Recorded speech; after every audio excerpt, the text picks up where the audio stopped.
Online रहने की स्यापा। लॉकडाउन से पहले गीता के घर का नजारा कुछ ऐसा था कि रोहन ऑफिस जाता था और शिवन स्कूल। जिनके घर से जाने के बाद गीता काम खत्म करके बाकी समय आराम करती थी। लेकिन लॉकडाउन के बाद ऑफिस और स्कूल घर में ही खुल गए और इससे गीता का हाल वो तो आपको देखने में ही मजा आएगा। शिवेन, ओ शिवेन, महाराज उठने के लिए क्या 21 तोपों की सलामी लेंगे? अरे बिस्तर से बाहर निकल, ऑनलाइन क्लास स्टार्ट होने वाली है। अरे तुम भी हद करती हो, स्पीकर की तरह चिल्लाने की क्या जरूरत है? दिख नहीं रहा मेरी कॉन्फ्रेंस चल रही है। अब कैमरा और स्पीकर ऑन कर रहा हूँ, मुझे कोई शोर नहीं चाहिए। इस पर जैसे ही रोहन लैपटॉप का कैमरा और स्पीकर ऑन करता है तभी कुकर की सीटी बजती है। करा लो अब इसे चुप। लॉकडाउन नहीं हुआ, मेरी मौत का फरमान जारी हो गया। दोनों बाप बेटे ने नाक में दम किया हुआ है। ऐसा बोलकर गीता वहां से शिविन के कमरे में पहुंच जाती है, जहां शिविन अभी भी सो रहा होता है।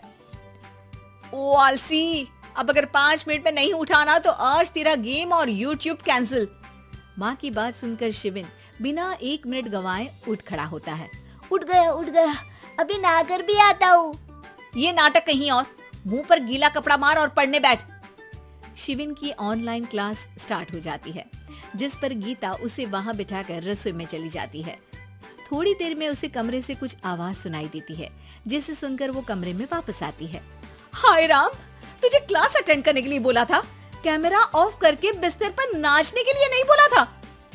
मम्मी मुझे कुछ समझ नहीं आ रहा, आप बाद में पढ़ा देना ना, वैसे भी अटेंडेंस तो लगी गई है। हाँ बेटा, जरूर बन जा, तू अभी से हम सबका बाप बन जा। अरे नहीं मतलब कहाँ से लाते हो इतना दिमाग, और पढ़ाई करते हुए ये चला कहाँ जाता है? नाइस क्वेश्चन, दिमाग से पूछकर बता दूंगा। शिविन की बातों से परेशान होकर गीता उसे मारने के लिए जैसे ही आगे बढ़ती है तभी वो कमरे से बाहर भाग जाता है। अब शिविन आगे आगे और गीता हाथ में चप्पल पकड़े उसके पीछे पीछे पूरे घर में दोनों घूम रहे होते हैं। इसी बीच वो रोहन के पास पहुंच जाता है और शिविन को मारने वाली चप्पल रोहन के लैपटॉप पर जाकर गिरती है। ओए माँ! मम्मी, अब पापा को चप्पल मार रही हो? वो आज तक के रिपोर्टर, चुपचाप जाकर क्लास अटेंड कर ले, नहीं तो अगली तेरे पीछे लगेगी। इस पर शिविन वहां से चला जाता है, जिसके बाद रोहन गीता से कहता है, इस सर्कस के लिए कुछ बोलना चाहोगी? अरे क्या करूं, जब से तुम दोनों घर में रहने लगे हो, घर अपने आप ही सर्कस बन गया है और मैं तुम्हारी नौकर, कभी बेटी को संभालो तो कभी बाप के नखरे उठाओ। इन्हीं सब उथल पुथल में दिन बीतते रहते हैं, जिसमें हर रोज घर के अंदर कुछ नया सियप्पा खड़ा मिलता है, जो ज्यादातर शिविन और रोहन के ऑनलाइन स्कूल और ऑफिस से रिलेटेड ही होता है। एक सुबह, शिविन चल उठ, आज की क्लास जल्दी है। कैमरा ऑफ करके आप अटेंड कर लो। अरे ऐसे छित्तर पड़ेंगे, दादी नानी सब एक साथ याद आ जाएंगी। गीता की लाख मशक्कतों के बाद क्लास तो खत्म हो जाती है, लेकिन उसके बाद शिविन फोन इस्तेमाल करते हुए इंस्टाग्राम रील बनाने लगता है। रसोड़े में कौन था? तुम थी, मैं थी, कौन था? कौन था? हाँ, मैं गरीब हूँ। अरे ओ गरीब के बेटे, आजा, मैं बनाती हूँ तुझे गरीब। मैं बताती हूँ रसोड़े में कौन था। पढ़ाई करने बोलो तो इनकी माँ मर जाती है और ये पागलपंतियां जितनी मर्जी करा लो। गीता शिविन को डांट रही होती है, तभी रोहन बीच में बोल पड़ता है, अरे बच्चा ही तो है, इतना गुस्सा क्यों कर रही हो? बेटे का साथ देने की इसी एक कोशिश में अब शिविन के साथ साथ रोहन भी गीता के गुस्से की सूली पर चढ़ जाता है। अगर बेटे पर इतना ही प्यार आ रहा है तो इसे क्लास अटेंड क्यों नहीं कराते, इसका होमवर्क क्यों नहीं कराते?